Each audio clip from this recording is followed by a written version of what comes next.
Sistem Necromancer, bab 288 sampai dengan 290. Bab 288. Bab 288. Saya suka yang adil dan lembut, tolong beri saya suara bulanan, suara yang direkomendasikan. Di gerbong, Wu Heng berganti menjadi gaun biru abu-abu, dan mengenakan baju besi di bawahnya, yang menonjol. Di seberangnya, duduk asisten Diaken, Moya, juga mengenakan pakaian biasa, dengan topi tambahan untuk menutupi telinga perinya. Meski tersembunyi, temperamen para elf masih sangat terlihat jelas. Kereta berderit dan berderit saat bergerak maju, namun tak satu pun dari mereka berbicara. Sampai Anda memasuki Beacon Street, Anda berhenti di depan Old Barrel Tavern. Asisten elf berkata dengan tenang, saya akan menerima Anda. Jika pihak lain tidak bertanya, jangan sebutkan apapun tentang diri Anda dan asosiasi. Baik, Wu Heng mengangguk. Pintu terbuka dan keduanya turun dari kereta. Penghancur tengkorak dan kapak darah mengikuti Wu Heng, dan Moya juga membawa anggota staf dari asosiasi bersamanya. Dorong pintu hingga terbuka dan masuk ke kedai. Ada banyak kegembiraan di dalam.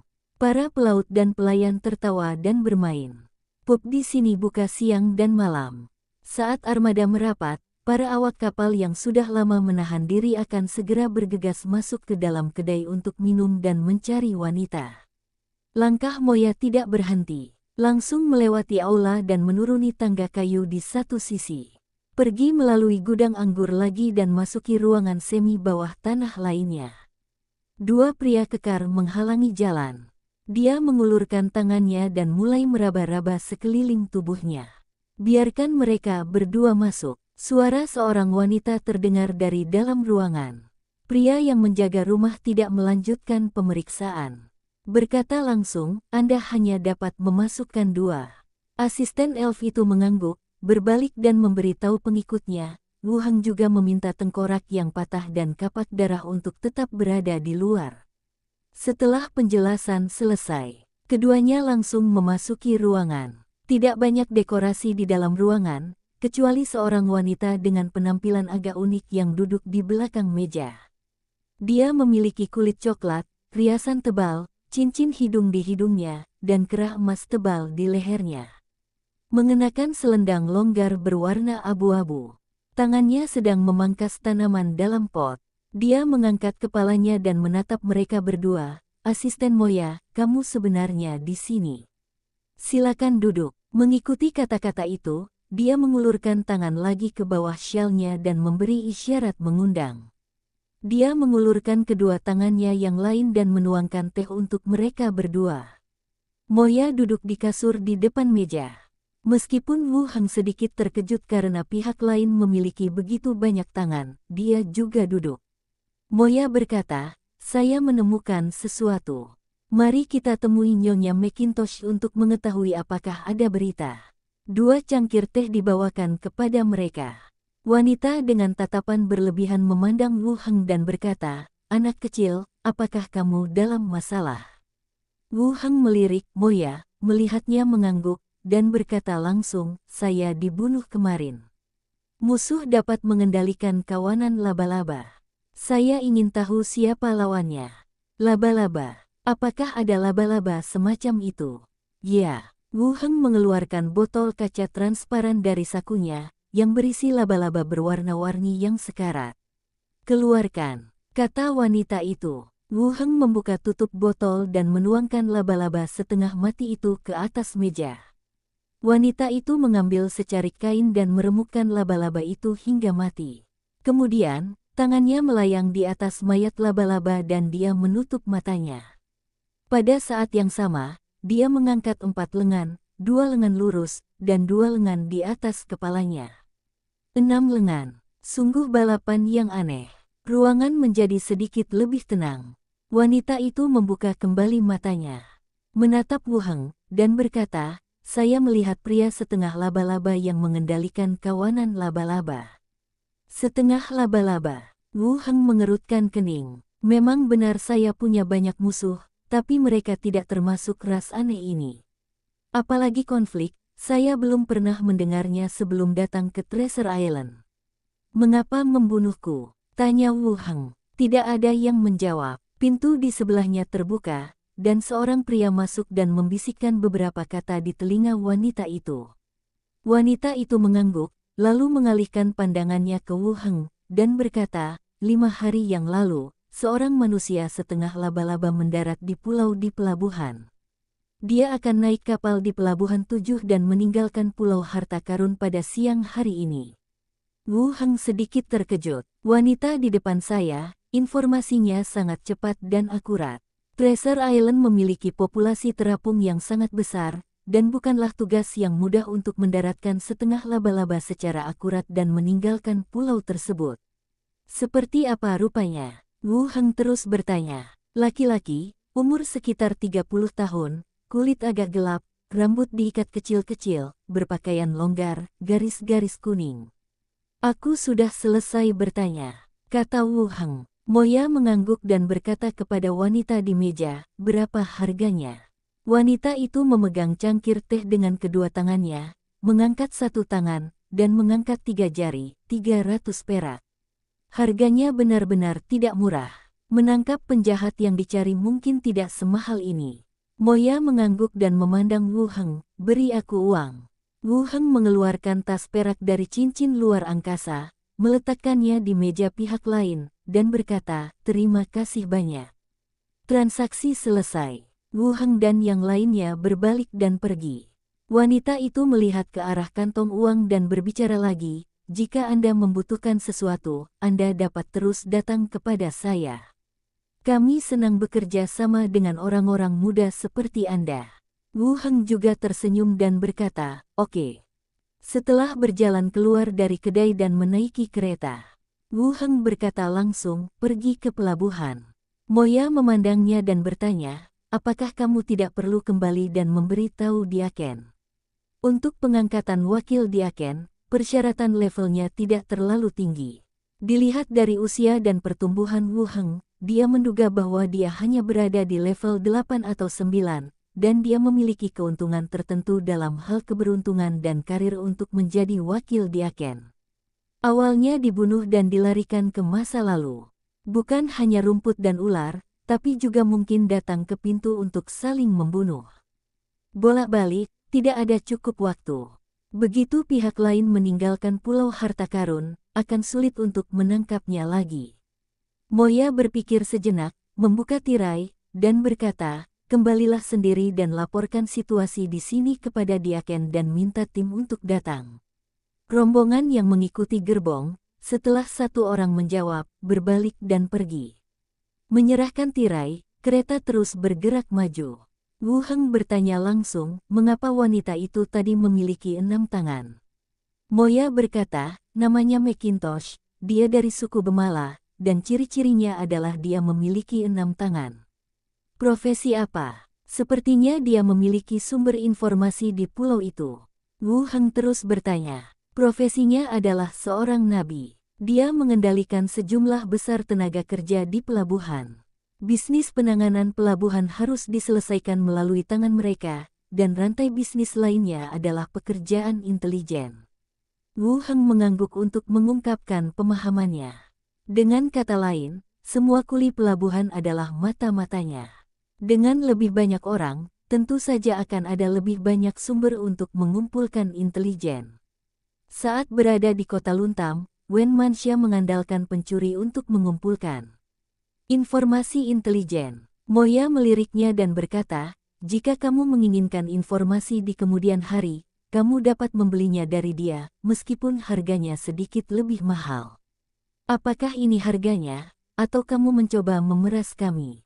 Harganya selalu sangat mahal. Moya berhenti sejenak dan berkata dengan sedikit bercanda, sepertinya dia memiliki sikap yang baik terhadapmu. Ada beberapa hal yang harus kamu perhatikan. Dia telah memiliki beberapa suami dan banyak lagi kekasih. Berhati-hatilah dengan siapa dirimu. Wu Heng tertegun dan mengerti maksud pihak lain. Aku suka yang putih dan lembut, bukan yang sejenis. Sekitar 20 menit kemudian, gerbong melewati Beacon Street dan memasuki area pelabuhan. Kereta menepi. Wu Heng membuka tirai dan melihat keluar. Pelabuhan masih penuh orang, banyak pekerja yang membawa perbekalan di kapal, dan ada pula yang berdiri di atas kotak kayu untuk merekrut orang-orang yang menemani mereka melaut. Kemudian dia melihat lokasi pelabuhan nomor 7. Ada kapal kargo biru yang diparkir di sana, dan sejumlah besar pekerja sedang membawa barang ke kapal. Wu Heng melirik kerumunan di dekatnya, para kuli angkut, dan para pelaut di geladak.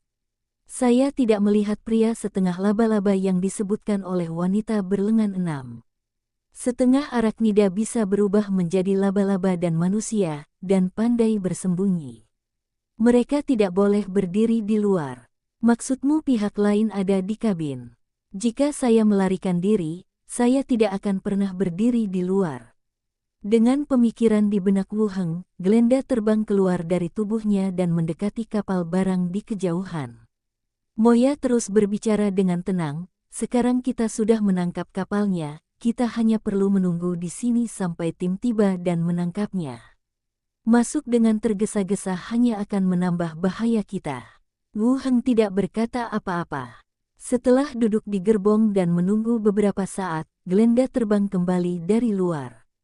Bor langsung ke badan. Detik berikutnya, pemandangan yang dilihat Glenda terlintas di benaknya. Di kabin yang remang-remang, seorang pria sedang duduk di sudut. Kulitnya sedikit lebih gelap dan dia mengenakan jubah tebal, namun dari kedua sisi tudungnya, rambutnya terlihat diikat menjadi kepang kecil. Itu dia. Orang ini bersembunyi di kabin. Ayo naik perahu. Wu Heng membuka pintu dan berjalan keluar. 2 petugas kerangka mengikuti di belakang mereka. Pergi ke pelabuhan 7 dan naiki kapal di sepanjang papan. Beberapa anggota kru mengerutkan kening dan memarahi, apa yang kamu lakukan? Wu Heng mengeluarkan lambang itu dan berkata, asosiasi menangkap orang, minggir. Para kru tampak tercekik dan tanpa sadar menyingkir. Wu Heng langsung turun dari dek dan berjalan menuju kabin di bawah. Bab 289. Bab 289, bagaimana kamu tahu? Kabin. Orang-orang yang juga berangkat dengan perahu semuanya berkerumun di dalam kabin kedap udara, dan udara dipenuhi bau keringat yang tidak sedap dan bau yang aneh.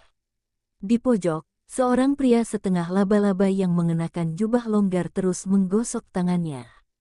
Melihat ke pintu kabin, setiap kali seseorang masuk atau keluar, dia akan memindai 2 kali untuk memastikan apakah orang tersebut adalah anggota asosiasi.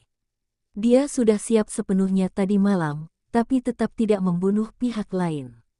Dia tidak menemui majikannya, tetapi menghubungi kapal pertama yang meninggalkan pulau itu, berniat langsung berangkat. Tidak mungkin pihak lain mengetahui bahwa saya yang melakukannya. Selama kapal berangkat dari sini, saya akan aman. Saya tidak bisa menunggu lebih lama lagi. Saya tidak bisa terburu-buru. Manusia setengah laba-laba membuka tutup ketel dan meneguk air. Biarkan diri Anda tenang dan jangan terlalu gugup. Pintu kamar dibuka dengan keras. Ya, banyak sekali laba-laba. Wu Heng mengulurkan tangannya dan menunjuk ke bawah, tidur. Subdiakon ada di sini. Saya benar-benar menemukan tempat ini. Asosiasi, kamu masih berani membunuh semua orang di sini. Suara mendesis kecil terdengar. Laba-laba, sial, ada banyak sekali laba-laba. Kerumunan orang melihat ke atas dan melihat ke depan. Baru saja berjalan ke pintu kabin. Saat laba-laba muncul, pada saat sejumlah besar orang terjatuh untuk memberi ruang, Wu Heng langsung mengeluarkan pistolnya dan menunjuk ke depan serta menarik pelatuknya. Manusia setengah laba-laba mundur tanpa mengucapkan sepatah kata pun. Kemudian dia melihat manusia setengah laba-laba bersembunyi di balik kerumunan. Dengan jari, segerombolan laba-laba keluar dari celah papan kayu dan memenuhi kabin. Kerumunan yang kacau itu jatuh ke tanah dalam sekejap. Beberapa tokoh menghalangi jalan. Keluar dari sini dengan cepat. Saat lawan melepaskannya, dia bergegas keluar. Adegan itu berisik dan kacau. Suara tembakan dan ledakan. Jangan menghalangi jalan. Mereka yang di depan harus keluar dan segera keluar dari sini. Manusia setengah laba-laba melompat ke samping untuk menghindari peluru. Kerumunan mulai berkumpul menuju pintu. Bang bang bang gelombang. Wu Heng meliriknya. Pupil manusia setengah laba-laba itu menyusut, dan dia merasa ngeri dan bingung. Bagaimana dia bisa menemukan dirinya begitu cepat? Hati pria setengah laba-laba itu tiba-tiba menyusut, langkah majunya dengan cepat mundur, dan dia mundur ke belakang kerumunan. Pria yang meminum air itu tiba-tiba mengubah ekspresinya. Manusia setengah laba-laba masih berdiri di belakang, dengan sepasang mata di bawah tudungnya, dingin dan waspada, menunggu dia menghadapinya. Orang lain di kabin langsung menjadi bingung.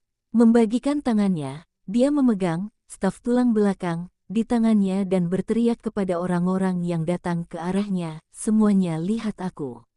Dia memiliki peluang lebih besar untuk melarikan diri. Beracun, berhati-hatilah untuk menghindarinya. Wu Heng melirik manusia setengah laba-laba di kejauhan, dan bisa mengetahui tujuannya dari sorot matanya. Hore, tidak mungkin, bagaimana dia tahu itu aku? Bagaimana dia tahu aku ada di kapal ini? Sebaiknya tidak dibiarkan dan terjadi kerusuhan massa.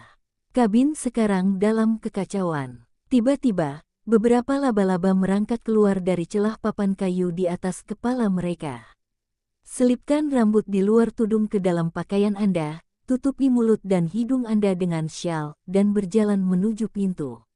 Berburu dengan dingin dan mengeluarkan suara, "Ba," dari mulutnya. Laba-laba di atas kepala mulai berkumpul dari atas kepala, membentuk awan hitam dan kabut, dan bergegas menuju posisi Wu Heng.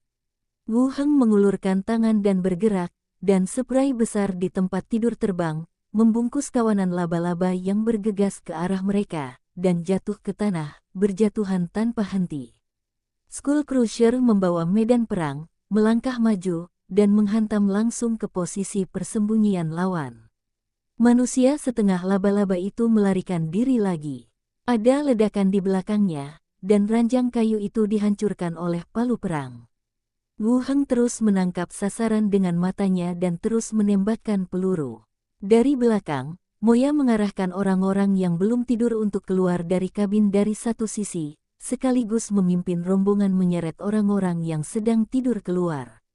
Dia tidak menyangka Wu Heng akan bertindak begitu tegas. Setelah masa tumbang, mereka langsung menyerang.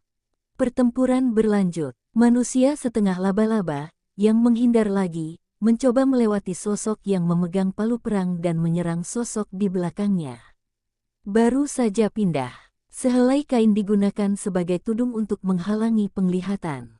Pada saat yang sama, bang bang bang gelombang, suara tembakan keras. Terdengar lagi, peluru menembus spray dan mengenai tubuh manusia setengah laba-laba. Tubuh manusia setengah laba-laba itu terhuyung mundur saat peluru ditembakkan, dan jatuh ke tanah. Ulurkan tangannya untuk menyeka lukanya. Ada noda darah besar di ujung jari. Melihat sosok yang memegang palu perang menyerbu ke arahnya lagi, tubuhnya bergetar dan tiba-tiba mulai membesar, berubah menjadi laba-laba besar berambut abu-abu seukuran betis. Laba-laba itu mengambil satu langkah, langsung melompat, dan bergelantungan terbalik di atap gudang. Matanya tertuju pada subdiakon. Puff gelombang. Perutnya yang kembung terus menggeliat, dan sedetik berikutnya, ia memuntahkan cairan asam hijau ke depan. Wu Heng bergerak lagi, dan dua papan tempat tidur terbang. Menahan asam dan menembus korosi. Laba-laba besar itu memanjat dengan cepat di sepanjang atap kandang, seperti banteng gila. Wu Heng membalik telapak tangannya, menggantinya dengan senapan mesin berat, dan memegangnya di pelukannya. Tarik pelatuknya. Bang bang bang gelombang. Peluru tersebut membuka lubang berdarah di tubuh laba-laba, dan seluruh tubuhnya jatuh dari atap dan menghantam tanah. Skullbreaker dengan cepat melangkah maju dan menjatuhkan palu perang. Terdengar ledakan keras. Tubuh dan dada laba-laba roboh, dan berbagai cairan terciprat kemana-mana. Tubuhnya pun terjatuh dengan lembut. Dalam bentuk laba-laba, bolehkah aku bertanya tentang mayatnya? Wu Heng bertanya. Asisten Diaken yang agak tercengang segera bereaksi dan berkata, "Ya, manusia laba-laba adalah makhluk yang cerdas, bukan serangga." Moya masih sedikit kaget dengan penampilan Wu Heng. Seorang wakil diakon yang dipindahkan dari kota kecil di pedalaman sebenarnya menunjukkan kemampuan bertarung yang begitu kuat. Sepanjang pertempuran, manusia setengah laba-laba itu ditekan dan dipukuli. Pembantu kerangka, sihir, dan peralatan aneh itu. Manusia setengah laba-laba yang dipukuli tidak memiliki kekuatan lagi untuk melawan. Necromancer, gaya bertarung baru. Ini adalah pertama kalinya saya mendengarnya. Lalu apakah dia berbicara dalam bahasa manusia? Maksudku, bisakah aku mengerti maksudnya? Tanya Wu Heng. Saya mengerti. Moya melirik mayat itu, kamu ingin bertanya tentang mayat itu. Saya tidak kenal manusia setengah laba-laba ini. Pasti ada orang lain di balik layar, kata Wu Heng tanpa banyak menjelaskan. Langsung lepaskan percakapan dengan orang mati dan laba-laba yang terbalik akan bangkit. Mata laba-laba yang keruh melihat ke arah sini. Wu Heng bertanya langsung, mengapa kamu membunuhku? Laba-laba itu berbicara dengan nada yang aneh, saya sangat kekurangan uang. Seseorang memberi saya uang dan biarkan saya membunuhmu. Benar saja, seseorang membayarnya untuk membunuhnya. Wu Heng terus bertanya, siapa yang memintamu membunuhku? Laba-laba itu menjawab, yang saya tahu hanyalah namanya Bravo. Wu Heng mengerutkan kening dan memikirkannya, tetapi tidak dapat menemukan ingatan apapun tentang orang ini. Tetapi dia tidak yakin apakah dia mengenal orang ini. Baginya, nama orang di dunia ini sulit untuk diingat. Dia tidak mengetahui siapa mereka hanya dengan mendengar namanya, tapi dia mungkin mengetahui identitasnya setelah bertemu dengan mereka. Di mana saya bisa menemukannya? Pelabuhan nomor 3. Bagian bawah kapal kargo. Jelaskan penampilannya. Laba-laba itu terdiam beberapa saat dan menjawab, manusia, berumur di atas 40 tahun, berambut coklat keriting, kulit kasar, memakai baju pelaut abu-abu, salah satu kakinya timpang, seharusnya kaki palsu. Pertanyaan terakhir. Wu Heng berpikir sejenak dan bertanya lagi, apakah ada orang lain yang berpartisipasi dalam aksi tadi malam? Tidak ada yang tersisa. Setelah jenazah selesai menjawab, jenazah kembali tergeletak di tanah. Wu Heng membawa petugas kerangka itu dan berjalan langsung keluar. Asisten elf berbicara lagi, mengapa kamu tidak menunggu tim lain datang? Nona Moya, mohon tunggu di sini sebentar. Saya khawatir saya akan terlambat dan seseorang akan mengirim pesan ke pihak lain. Mungkin ada bahaya di sana. Asisten elf itu berkata lagi, itu tidak mungkin. Jika dia memiliki kemampuan untuk membunuhku, mengapa dia repot-repot mengeluarkan uang untuk menyewa manusia setengah laba-laba ini? Asisten peri ingin membujuknya, jadi Wu Heng langsung keluar. Setelah menunggu beberapa saat, terdengar langkah kaki yang padat. Anggota dari 4 tim bergegas turun dari atas. Nona Moya, apakah pertempuran sudah berakhir? Moya mengangguk, pertempuran telah usai. 1 orang tersisa untuk melihat mayat dan menyelamatkan orang-orang yang tertidur ini. Sisanya ikuti saya ke pelabuhan No. 3. Ya. Pelabuhan nomor 3, gudang bawah kapal kargo. Wu Heng berjalan ke bawah dan melihat sosok yang berdiri di sudut gelap dan mengangkat alisnya. Gambaran tentang manusia setengah laba-laba ini cukup akurat, ia berusia 40-an, memiliki rambut coklat keriting, dan kulitnya kasar dan bersisik, seolah-olah ia telah direndam dalam air garam dan dijemur baju pelaut. Pria di seberangnya mendengar langkah kaki di tangga dan melihat ke atas. Ketika Wu Heng ditemukan sedang berjalan, dang-dang-dang gelombang, langkahnya tanpa sadar mundur 2 langkah, menimbulkan suara tongkat kayu yang menghantam lantai. Wajahnya penuh kengerian dan ketidakpercayaan. Dia mencabut pedang dari pinggangnya. Saat dia hendak mengangkatnya, dia menurunkan pedangnya lagi dan berkata, apakah setengah laba-laba itu mengkhianatiku? Aku bilang dia tidak berani membunuhmu. Apakah kamu tidak akan menolak? Wu Heng menatapnya dan bertanya, aku tidak bisa membunuhmu sebelumnya. Sekarang kamu siap untuk turun, bagaimana aku bisa membunuhmu? Apakah kamu dari bajak laut tangan darah? Wu Heng bertanya, kamu tidak mengingatku. Jadi jika aku bertindak bodoh barusan, apakah aku akan keluar dari sini?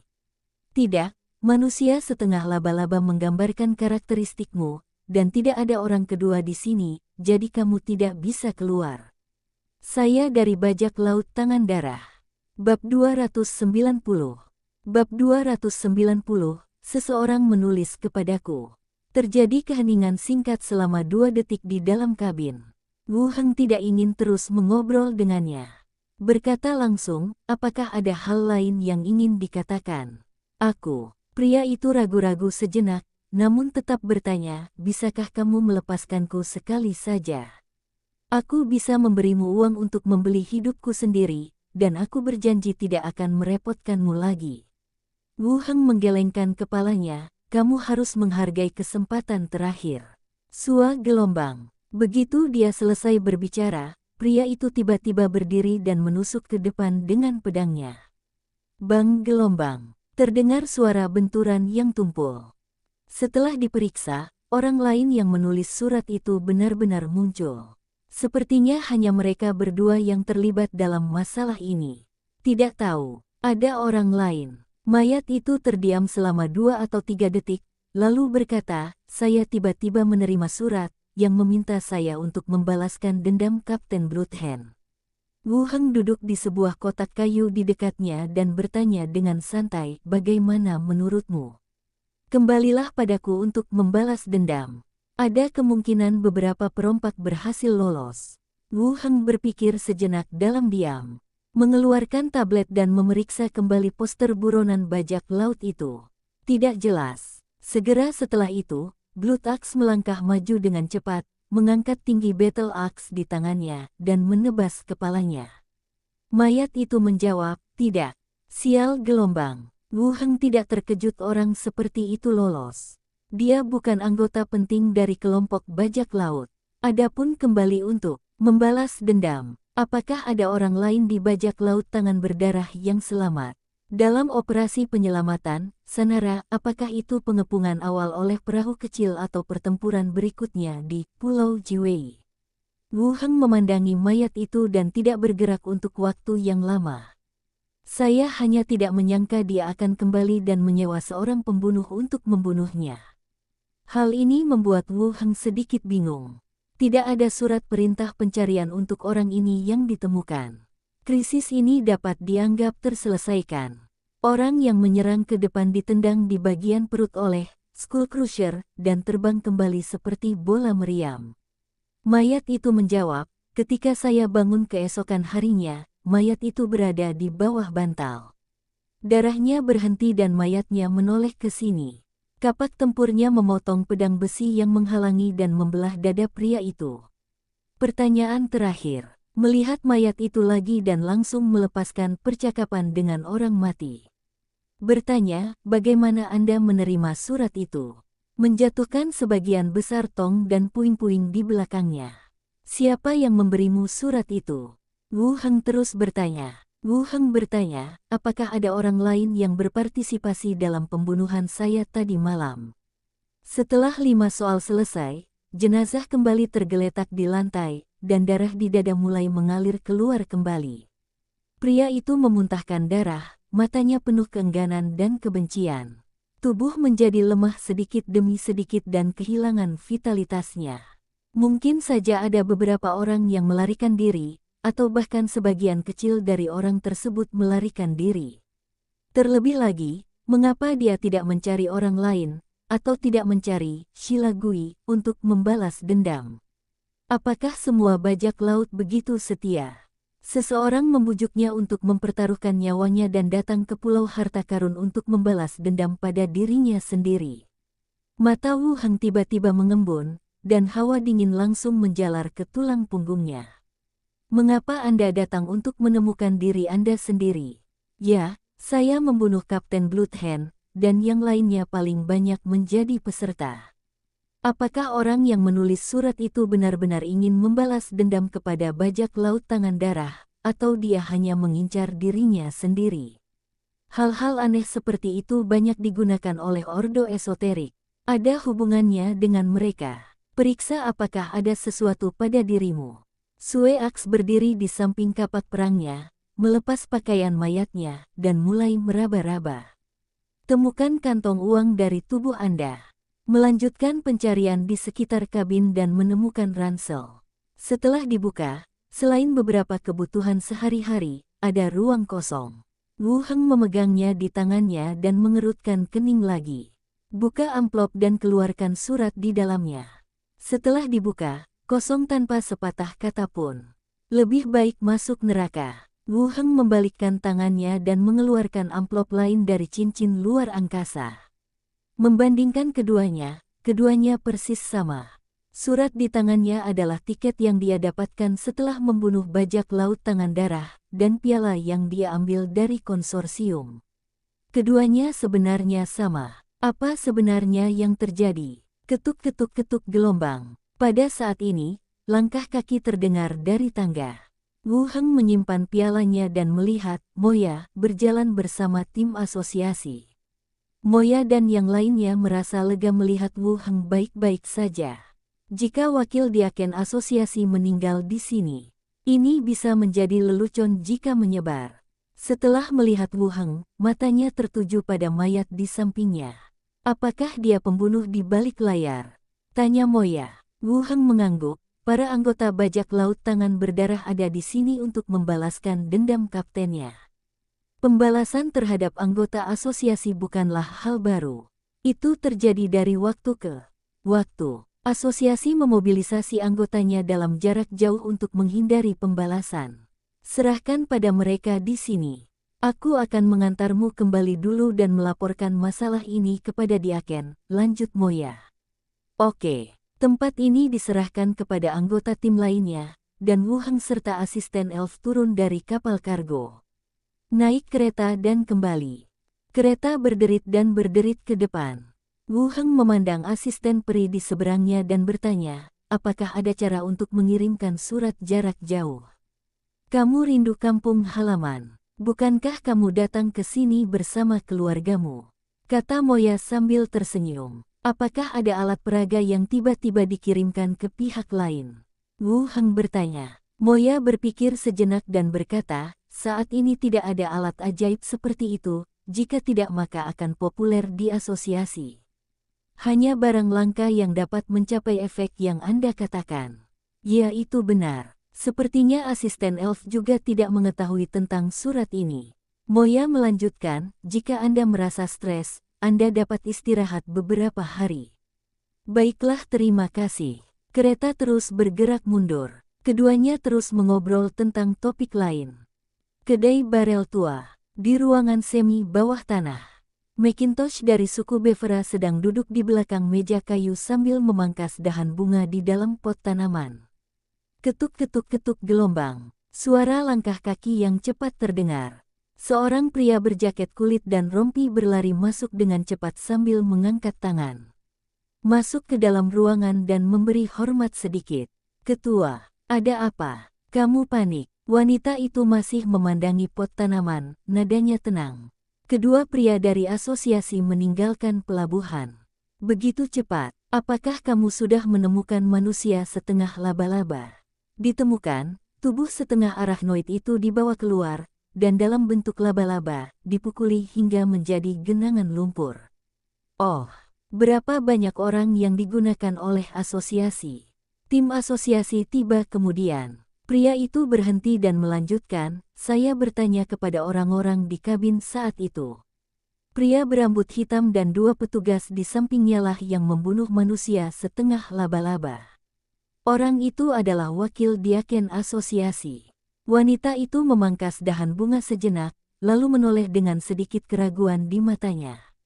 Manusia itu adalah diakon agung baru dari asosiasi tersebut. Seharusnya, wanita itu menjadi membosankan untuk sementara waktu. Lalu dia berkata, saya mengerti, biarkan pelabuhan memulihkan ketertiban, dan jangan mengungkapkan urusan asosiasi kepada dunia luar sesuka hati. Ya, Ketua. Pria itu ragu-ragu dan terus bertanya, apakah Anda ingin mengatur seseorang untuk menanyakan tentang wakil diaken yang baru? Wanita itu menggelengkan kepalanya, tidak, jangan memancing pergaulan. Imiro tidak sejinak kelihatannya. Bagus. Pria itu memberi hormat lagi dan langsung pergi. Kembali ke asosiasi. Moya kembali ke ruang kerja Diaken dan melaporkan apa yang baru saja terjadi. Wu Heng juga langsung kembali ke kantor dan ruang belajarnya. Buka pintunya. Andewil sedang duduk di meja menyortir dokumen, sedangkan Minnie sedang berbaring di sofa sambil membaca komik di tangannya. Kedua betis itu bergoyang maju mundur. Apa yang terjadi tadi malam tidak berdampak pada kedua gadis itu. Bagaimanapun, keduanya mengalami koma dan tidak tahu apa yang terjadi. Minnie juga mengatakan bahwa dia mendapatkan tidur yang paling nyenyak tadi malam. Melihat Wu Heng masuk, kedua wanita itu tersenyum. Pemilik, Tuan, Anda kembali. Wu Heng duduk di depan sofa, meletakkan tangannya di pinggul lurus. Minnie mengguncangnya dengan acuh tak acuh. Underwale bertanya, Tuan, apakah Anda sudah menangkap orang-orang itu? Tangkap, kata Wu Heng. Belum ada petunjuk tentang kertas surat kosong itu. Tetapi pihak lain jelas tidak ingin tampil di depan mata. Setengah arachne dan bajak laut yang membunuhnya sudah mati, jadi mereka aman untuk saat ini. Yah, itu bagus. Underwale melanjutkan. Berkata, orang-orang dari tim dekorasi telah tiba. Ini hampir malam dan kita bisa kembali hidup. Di pagi hari, sebelum meninggalkan pergaulan, Wu Heng meminta Underwale menghubungi tim dekorasi untuk membersihkan kembali area dan ruangan rumah yang rusak. Bagaimanapun, kamu masih harus tinggal di rumah tersebut, dan kamu tidak bisa mengatakan bahwa kamu harus pindah ke tempat baru karena kejadian kemarin. Baik, Wu Heng mengangguk. Minnie duduk, meringkuk dengan kaki di atas sofa, dan bertanya, Tuan, siapa orang yang membunuh kita tadi malam? Bajak laut. Kapten telah kembali untuk membalas dendam. Ah, bagaimana bajak laut bisa sampai ke pulau itu? Minnie terus bertanya. Bajak laut, selama mereka tidak dicari, memiliki status yang sama dengan pelaut dan sulit untuk mengidentifikasi mereka. Wu Heng menyesap gelas air dan melanjutkan, lagi pula, dia bukan orangnya yang mengambil tindakan. Dia menyewa seorang pembunuh. Oh, sayang sekali kami tidak mengetahuinya, kalau tidak kami dapat membantu Anda. Orang jahat sialan, dia benar-benar datang untuk membunuh kita. Minnie berkata dengan kasar, lalu dia memegang lengan Wu Heng dan bertingkah genit, Tuan masih hebat, tidak terjadi apa-apa. Itu benar, bukan berarti kamu tidak tahu tentang konstitusiku. Hehe, hal yang sama. Dong dong dong gelombang, ada ketukan di pintu. Memasuki, pintu terbuka, dan seorang anggota staf masuk membawa tas kulit berwarna coklat. Diakon, ini adalah jarahan yang dibawa kembali oleh tim. Asisten Moya memintaku untuk membawakannya untukmu.